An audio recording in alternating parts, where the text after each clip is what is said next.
नमस्कार साथियों, जय हिंद, वंदे मातरम। आप सभी का बहुत बहुत स्वागत है आपके अपने YouTube चैनल एग्ज़ाम ट्रिकी में।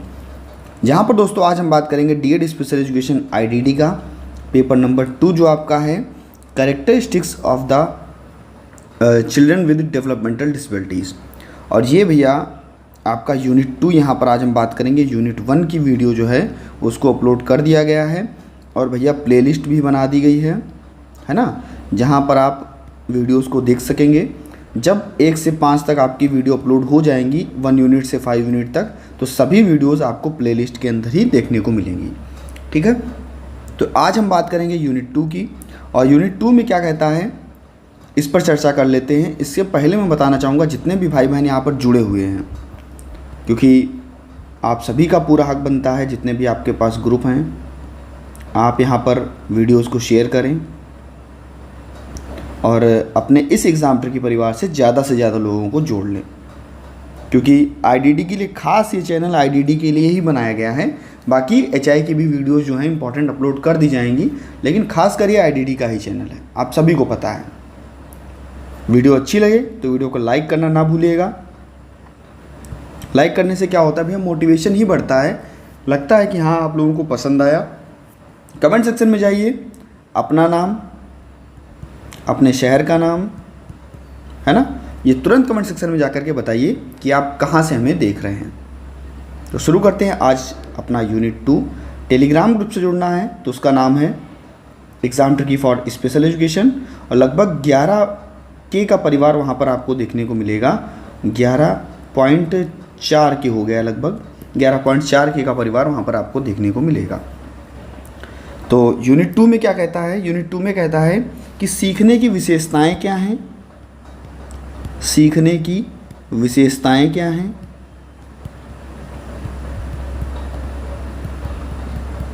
सीखने की विशेषताएं क्या हैं, इसकी अवधारणा क्या है, आखिरकार क्यों लर्निंग की जाती है, और इसके अर्थ के बारे में हम लोग यहाँ पर जानेंगे।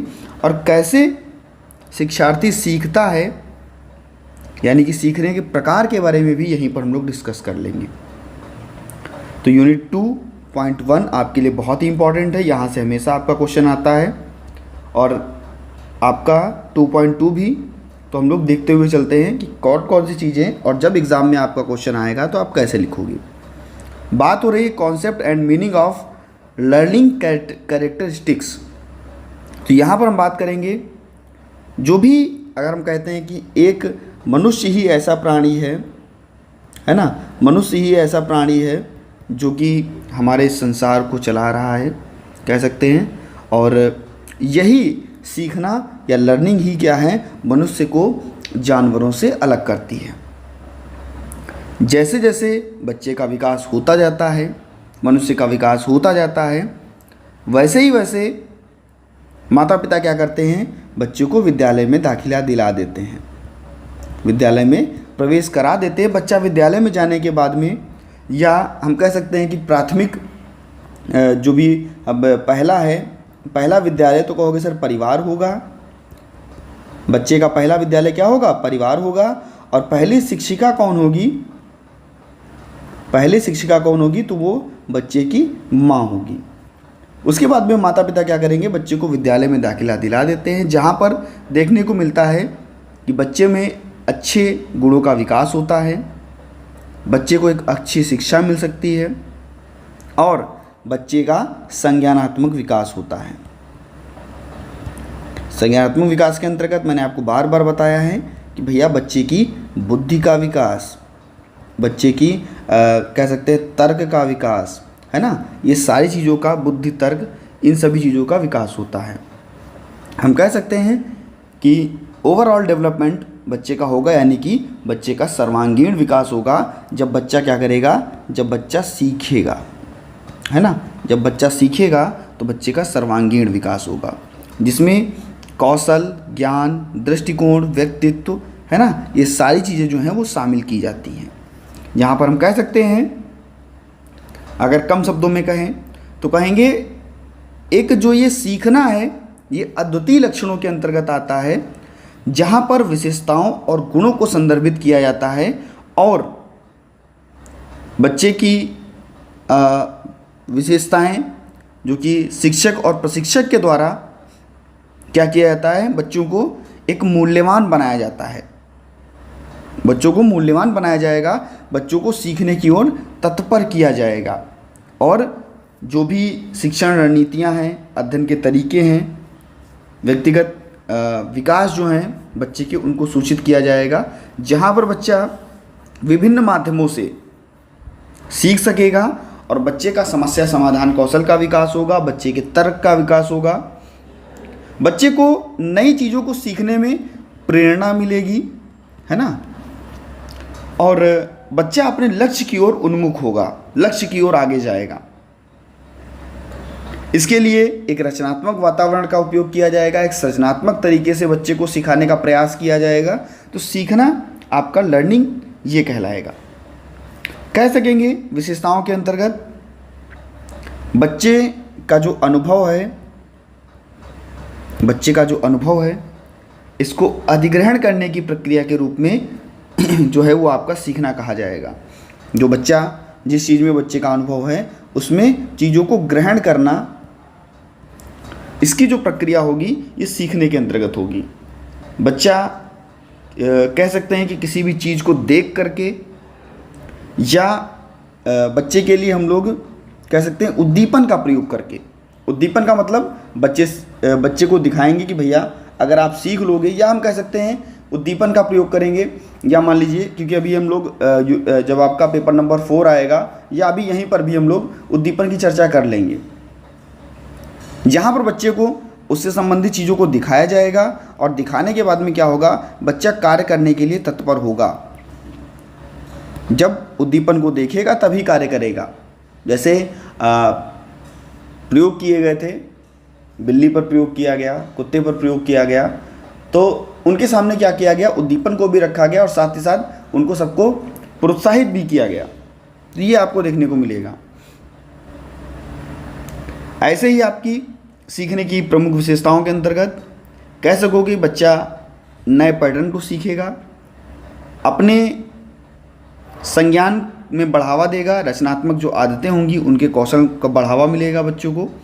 और किसी भी जाति का बच्चा हो, किसी भी लिंग का बच्चा हो, किसी भी आयु का बच्चा हो, सभी को हम लोग ये क्या है, सीखना यानी कि लर्निंग करवा सकते हैं। अकादमिक क्षेत्रों में भी बच्चे को पढ़ा करके, विशेषताओं को, तर्क के बारे में बता करके उनकी हम लर्निंग करा सकते हैं। सीखना बच्चों के लिए बेहतर बना सकते हैं। अगर हम यहीं पर बात कर लें सीखने के प्रकारों की, आखिरकार किन किन प्रकारों से बच्चा सीखता है, तो हम कहते हैं सीखने के प्रकारों में सबसे पहला आपका प्रकार आएगा मोटर लर्निंग, है ना। मोटर लर्निंग, इसके अंतर्गत आप कहोगे बच्चा चलना सीख रहा है, बच्चा दौड़ना सीख रहा है ना, बच्चा लिखना सीख रहा है, चाहे वो आपके सूक्ष्म गामक कौशल हो या स्थूल गामक कौशल हो। बच्चा लिखना सीख रहा है, बच्चा चिकोटी काटना सीख रहा है, बच्चा एक वस्तु को दूसरी वस्तु स्थान पर रखना सीख रहा है। तो ये चीज़ें आपकी मोटर कौशल के अंतर्गत आएंगी। ऐसे ही हम आपके दूसरे प्रकार पर बात कर सकते हैं। तो दूसरा प्रकार आपका क्या हो सकता है, कहेंगे बच्चे को मौखिक रूप से भी सिखा सकते हैं। बच्चे को हम मौखिक रूप से भी सिखा सकते हैं, यानी कि बच्चे को हम लेक्चर देकर के भी सिखा सकते हैं। जैसे मैं आपको सिखा रहा हूँ, संवाद कर रहा हूँ आपके सामने, और आप क्या कर रहे हो, हमारी चीज़ों को ग्रहण कर रहे हो, है ना। मौखिक रूपों से बच्चे को सिखाया जा सकता है, उसके जीवन में जो भी संवाद है उसका कौशल बढ़ाया जा सकता है। शब्द, भाषा, ध्वनियाँ, है ना, संकेतों के माध्यम से बच्चे को सिखाया जा सकता है मौखिक रूप से। ऐसे ही किसी भी चीज़ का कॉन्सेप्ट बना करके, है ना, किसी चीज़ का कॉन्सेप्ट बना करके यानी कि अवधारणा बना करके उसको हम सिखा सकते हैं। जैसे कि बुद्धि हुआ, तर्क हुआ, है ना, इनसे सभी चीज़ों से जुड़ी हुई चीज़ें, इन सभी चीज़ों से जुड़ी हुई चीज़ें जहाँ पर बच्चे का बुद्धि का विकास हो सके, बच्चा तर्क करना सीख सके, है ना। सुडोकू वगैरह जो खेल होते हैं ऐसे हम खिला सकते हैं और बच्चे का कॉन्सेप्ट जो है वो मजबूत कर सकते हैं। एक वस्तु के प्रति दूसरे वस्तु को भेद करके भी सिखा सकते हैं कि भैया इसमें क्या कमियां हैं और इसमें क्या कमियां हैं। इसमें हम बढ़ोतरी क्या कर सकते हैं, इसमें हम क्या बढ़ोतरी कर सकते हैं, मान लीजिए हमने 2 चित्र बना दिए और ये एक चित्र बना दिया और पूछा भैया बच्चे से कि बताइए इसमें और इसमें आपको क्या अंतर लग रहा है, कौन कौन सी चीज़ें कमी लग रही हैं।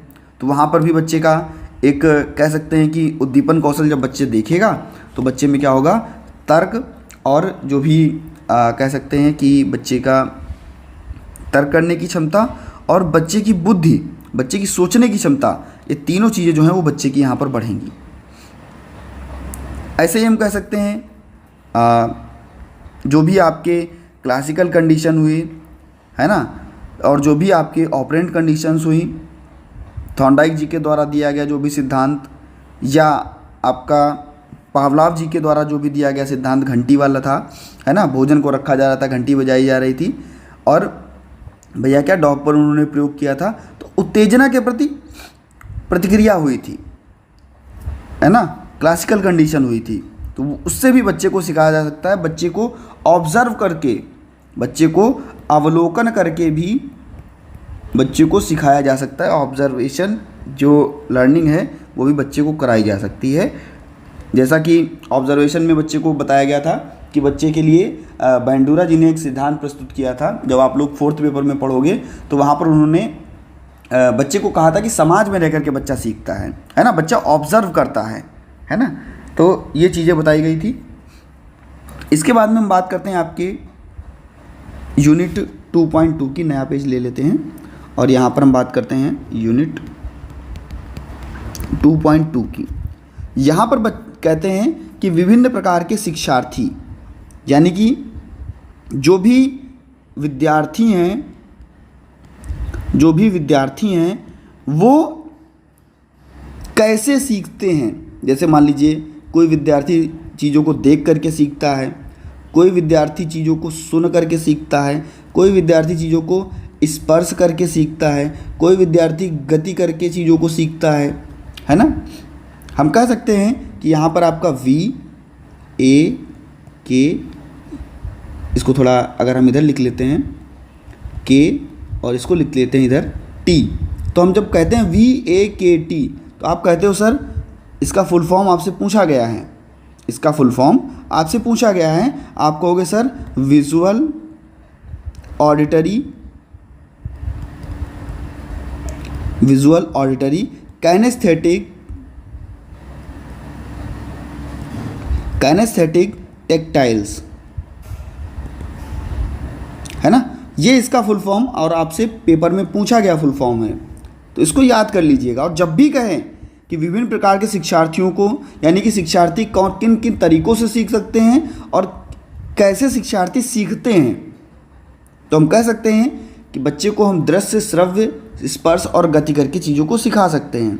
और जब हम इनके माध्यमों से, इन सभी चीज़ों के माध्यमों से विद्यार्थी को सिखाते हैं, या विद्यार्थी अगर इनके माध्यम से सीखता है, दोनों चीज़ें डिपेंड करती हैं, क्योंकि यहाँ पर बात कर रहा है कि विद्यार्थी इनके माध्यमों से सीखेगा।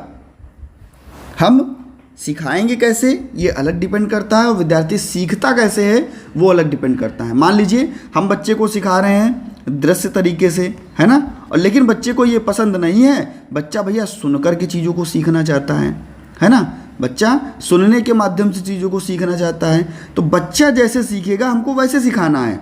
यहाँ पर कह रहा है कि जो विद्यार्थी हैं इनके प्रकार क्या हैं, विद्यार्थी किन किन प्रकारों से सीखते हैं। तो ये 4 चीज़ें आपके लिए वेरी वेरी इंपॉर्टेंट, जहाँ पर हम कहेंगे कि सभी विद्यार्थी जिनके सीखने की शैलियाँ अलग अलग होती हैं, सभी विद्यार्थी अपनी स्मृति में चीज़ों को बनाए रखने के लिए अलग अलग चीज़ों के माध्यम से सीखते हैं, अलग अलग माध्यम से सीखते हैं, चाहे वो दृश्य हो, श्रव्य हो, गतिज हो, स्पर्श हो, इनके माध्यम से सीखते हैं और अपने सीखने के ज्ञान को एक अच्छी स्मृति में ले जाते हैं और कह सकते हैं कि उनका समायोजन कर पाते हैं। जहाँ पर बच्चे जब चीज़ों को सीखते हैं तो हम कह सकते हैं कि उनका ये सीखना बहुत ही अच्छा होता है, क्योंकि वो स्वयं से चीज़ों को सीखने का प्रयास करते हैं।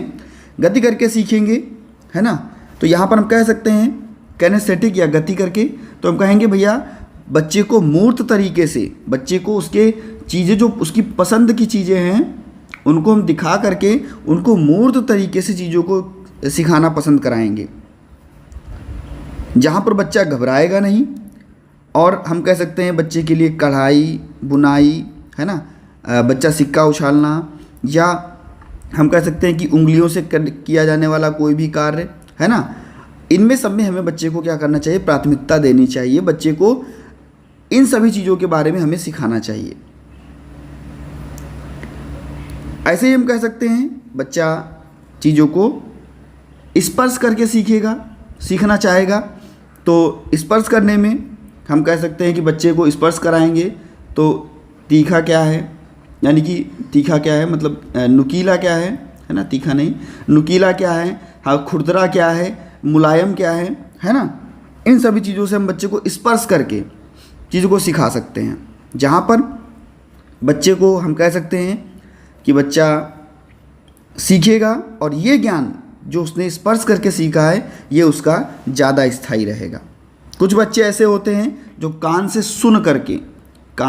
सुन करके चीज़ों को करना पसंद करते हैं, सीखना पसंद करते हैं। जैसे कोई भी अच्छा गीत हुआ, मान लीजिए मैं आपको बता रहा हूँ, कुछ बच्चे यहाँ पर सोच रहे होंगे सर अगर अच्छे से सभी चीज़ों को ड्रॉ करके बता देते, दिखा करके बता देते एक बार, या बोर्ड पे बता देते तो अच्छा था। या कुछ बच्चे ऐसे भी हैं जो केवल हमारी बातों को सुनते हैं और सुनने के बाद में हमारी बातों को ग्रहण करते हैं। तो वो आपकी इच्छा है कि आप चीज़ों को कैसे ग्रहण कर रहे हैं। जहाँ पर चर्चा होगी, व्याख्यान होगा और मौखिक जो चीज़ें हैं वो बच्चे को बताई जाएंगी। बच्चे के जो संगीत के विषय होंगे, सीखने के ओर बच्चे को अग्रसर किया जाएगा। हम कह सकते हैं बच्चे को वो चीज़ें सिखाने का प्रयास करेंगे जो बच्चा सीखना चाह रहा है उस माध्यम से। कुछ बच्चे ऐसे होते हैं जो देख करके चीज़ों को सीखते हैं। देखने में क्या है, बच्चे को हमने दृश्य दिखाया, बच्चे को हमने मानचित्र दिखाया, बच्चे को हमने चार्ट दिखाया, है ना, बच्चे को हमने रेखा चित्र दिखाया। तो इन सभी चीज़ों के माध्यम से बच्चा सीखना पसंद करता है और बच्चा जब इन सभी चीज़ों के माध्यम से सीखता है तो बच्चे को एक बेहतर शिक्षा मिल पाती है और स्थायी रूप से बच्चा सीख पाता है। तो ये बच्चा सीख रहा था, बच्चा इन माध्यमों से सीखना चाहता है, ये बच्चे के लिए था। विद्यार्थी किन किन तरीक़ों से सीखेगा। अब क्या होता है कि ये तो बच्चे की पसंद थी, बच्चा अपने तरीके से सीख रहा था। अब हम लोग 2.3 में बात करेंगे कि जो शिक्षक है वो बच्चे को कैसे सिखाएगा। जो शिक्षक हैं यानी कि जो लर्नर स्टाइल है, जो लर्निंग स्टाइल है बच्चे की, हम कह सकेंगे कि जो भी बच्चे की सीखने की शैलियाँ हैं इनको कैसे पहचाना जाएगा और भैया बच्चे को कैसे सिखाया जाएगा। तो हम देखेंगे बच्चा, सीधी सी बात है, अगर बच्चा यहाँ पर चीज़ों को देख कर सीखना चाहता है ना, देख कर चीज़ों को सीखना चाहता है, यानी कि बच्चा आरेख के माध्यम से, प्रतीकों के माध्यम से, ग्राफिक्स के माध्यम से, चित्रण के माध्यम से बच्चा सीखना चाहता है। तो हम ये देखेंगे कि बच्चा क्यों आखिरकार ये चीज़ों को सीखना चाहता है, क्यों इस माध्यम से सीखना चाहता है। हो सकता हो उस बच्चे को सही से सुनाई ना दे रहा हो, अगर सुनाई नहीं बच्चे को देगा तब दिखाई देगा, तब बच्चा अच्छे से सीखेगा, है ना। हो सकता हो बच्चे को सुनने वाली चीज़ें पसंद ना आ रही हों, वहाँ पर बच्चा सीख रहा हो। ऐसे ही अगर हम कह सकते हैं बच्चा श्रवण तरीके से कैसे सीखेगा, यानी कि बच्चा सुन करके कैसे सीखेगा। हो सकता है बच्चे को दिखाई ना दे रहा हो, जब बच्चे को दिखाई नहीं देगा तब बच्चा क्या करेगा, श्रवण या मुख के माध्यम से, सुनने के माध्यम से बच्चा सीखने का प्रयास करेगा। कुछ बच्चे ऐसे होते हैं जो स्वयं से सीखते हैं, जो स्वयं से सीखते हैं, यानी कि स्वयं से वो पढ़ेंगे और स्वयं से लिखना वो पसंद करेंगे। वहाँ पर बच्चा जो भी लिखित शब्द हैं उन पर ध्यान केंद्रित करेगा, जो भी पाठ्य पुस्तकें हैं उन पर ध्यान केंद्रित करेगा। और शिक्षकों के लिए एक कह सकते हैं कि बच्चा एक नोट भी तैयार कर सकता है कि मैं इस प्रकार से पढ़ लिख करके चीज़ों को सीख सकता हूँ। तो लिखित भाषा के रूप में और आपका पढ़ने के माध्यम से बच्चा सीख सकता है।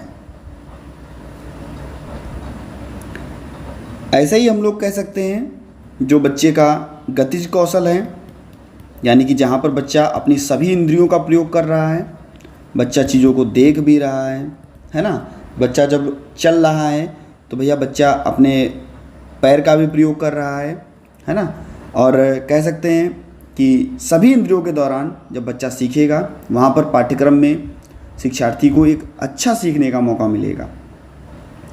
हम कहेंगे कि जो भी आपके दृश्य शिक्षार्थी हैं, इनके लिए जो भी चीज़ें बनाई जाएंगी, जो भी चार्ट पेपर इनके लिए तैयार किया जाएगा, जो भी आरेख तैयार किया जाएगा, तो उनके लिए उन चार्ट पेपर या आलेख को ऐसे बनाया जाएगा कि बच्चे के अनुकूलन के हिसाब से बच्चा जिनसे बेहतर सीख सके। और उनके लिए भैया बच्चों को देखने के लिए एक सूची भी तैयार की जाएगी, जहाँ पर हम कह सकेंगे कि बच्चों को पढ़ाने के लिए हम लोग वाइट बोर्ड, चार्ट, है ना, इन सभी चीज़ों का प्रयोग करेंगे। ऐसे ही बच्चे को हम चीज़ों को श्रवण तरीके से, श्रवण शिक्षार्थी की तरीके से सिखा सकते हैं। जहाँ पर हम कहेंगे कि सुनने की जो चीज़ें हैं, व्याख्यान करने की जो चीज़ें हैं, वो हम प्रयोग करेंगे। यूनिट 2 में आपकी यही सारी चीज़ें हैं। बच्चे को नोट्स दिखाएंगे, बच्चे से बार बार प्रश्न पूछेंगे, और बच्चा धीमे पढ़ रहा है, उसका स्वर क्या है, उसकी ताल क्या है, इस पर हम लोग बात करेंगे। आखिरकार बच्चा धीमे क्यों कर रहा है, हम तेज़ कराने की बच्चे को कोशिश करेंगे। बच्चा चीज़ों को सुन करके सीख रहा है क्योंकि, और चीज़ों को जब सुन करके सीखेगा, जब सीखने की शैलियाँ उसकी श्रवण शिक्षार्थी की होंगी, तो हम यह भी जानने की कोशिश करेंगे आखिरकार उसको चीज़ें सुनाई दे रही हैं या नहीं दे रही हैं, और किस स्तर तक सुनाई दे रही हैं। ऐसे ही हम लोग कक्षा में ये पता लगाएंगे कि कौन से बच्चे जो हैं वो पढ़ने और लिखने वाले शिक्षार्थी हैं। जो पढ़ने लिखने वाले शिक्षार्थी होंगे उनको हम पढ़ने लिखने में प्राथमिकता देंगे। पाठ्यपुस्तक को पढ़ने में, उपन्यास को पढ़ने में, लेखों को पढ़ने में, आपके पत्रिकाओं को पढ़ने में, इन सभी चीज़ों से हम बच्चे को आकर्षित करेंगे।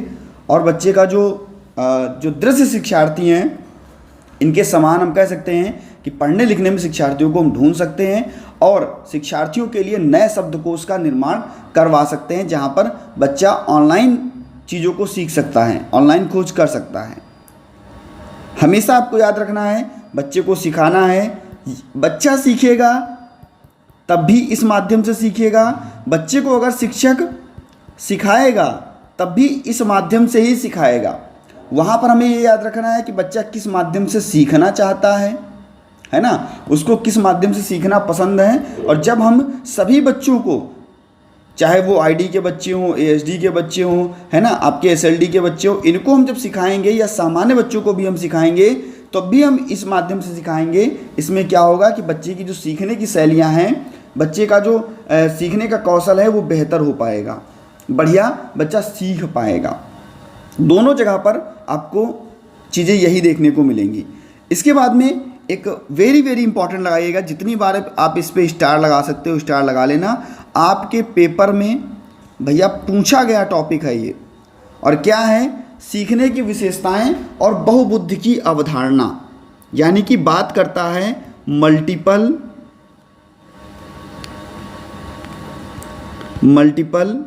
इंटेलिजेंस की। मल्टीपल इंटेलिजेंस की यानी कि बहुबुद्धि की अवधारणा की। कहा गया बहुबुद्धि की अवधारणा में कि प्रत्येक बुद्धि, चाहे वो स्थानिक बुद्धि हो, चाहे वो बच्चा देख करके चीज़ों को सीख रहा हो, चाहे बच्चा चीज़ों को सुन करके सीख रहा हो, तो ये सभी बुद्धियाँ जो हैं ये एक दूसरे से अलग होती हैं। और ये जो आपका मल्टीपल इंटेलिजेंस थ्योरी दी गई, ये कभी कभी ऐसे भी लिख के आता है कि बहुबुद्धि का सिद्धांत बताइए, या हो सकता है कभी आपसे ऐसे लिख दे कि भैया आपको क्या करना है कि गार्डनर की बहुबुद्धि का सिद्धांत बताना है। इनका पूरा नाम है हावर्ड गार्डनर, है ना। तो इन्होंने कहा कि जो बुद्धि है वो प्रत्येक बुद्धि एक दूसरे से भिन्न है, चाहे वो तार्किक बुद्धि हो, शारीरिक बुद्धि हो, है ना, या संगीतात्मक योग्यता हो, बच्चे की प्राकृतिक योग्यता हो, दृश्य और स्थानिक योग्यता हो, शाब्दिक भाषा योग्यता हो, ये सारी बुद्धियाँ जो हैं वो बच्चे की एक दूसरे से अलग हैं। बच्चा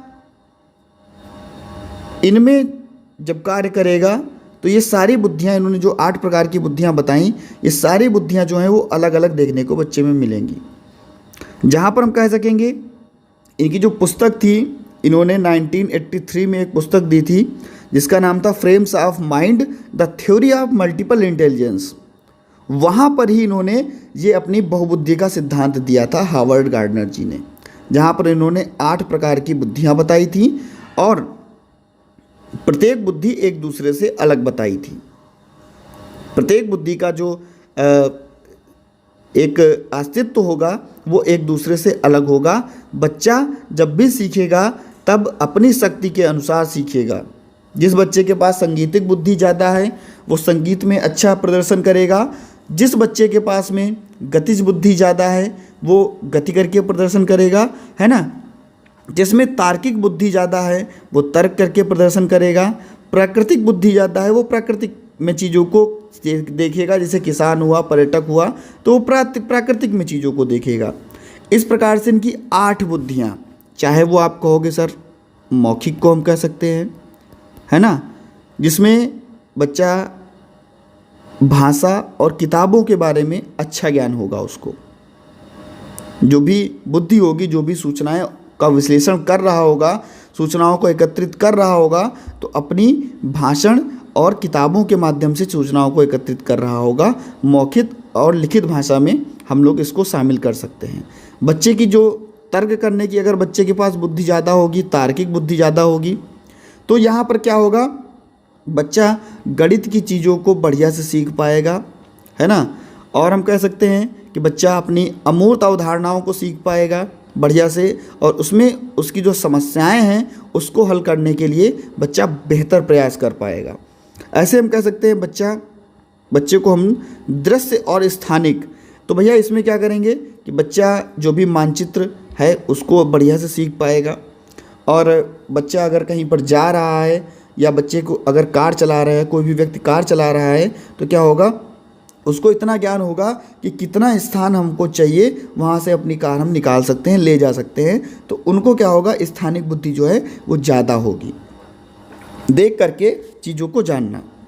ऐसे ही शारीरिक गतिक बुद्धि, जो लोग अच्छे डांसर होते हैं, शरीर पर जिनका अच्छा नियंत्रण होता है, अच्छे डांसर हो सकते हैं, अच्छे योगा वाले हो सकते हैं, जो योगा कराते हैं, तो आपको ये देखने को मिलता है। एक आपकी अंतर वैयक्तिक बुद्धि होती है, एक अंतः वैयक्तिक बुद्धि होती है। अंतर वैयक्तिक बुद्धि में हम दूसरों की चीज़ों को जानेंगे। जैसे एक साइकोलॉजिस्ट क्या होता है, दूसरों के व्यवहार को, दूसरों की भावनाओं को जानता है और समझता है। और आपका अंतः वैयक्तिक बुद्धि क्या होगी, इसमें हम खुद के बारे में, स्वयं के बारे में जानकारी एकत्रित करेंगे। इसमें एक दार्शनिक हो सकता है, धर्म नेता हो सकता है ना। और एक आपकी होती प्राकृतिक बुद्धि,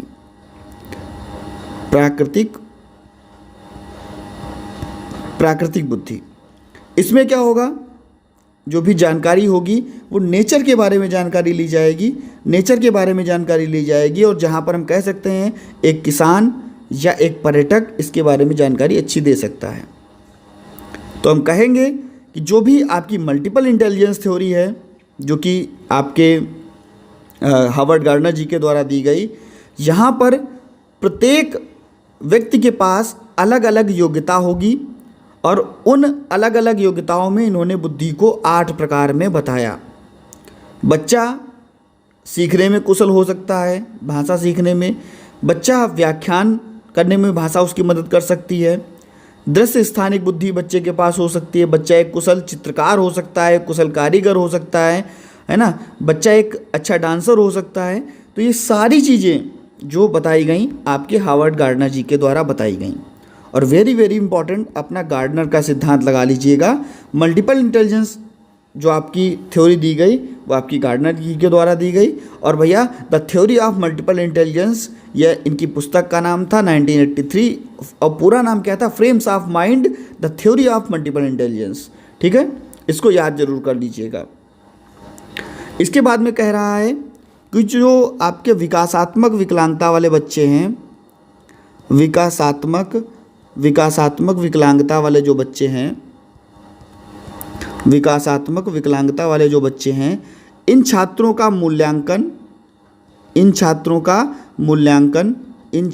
मूल्यांकन और इनके सीखने की शैलियों की भूमिका क्या होगी।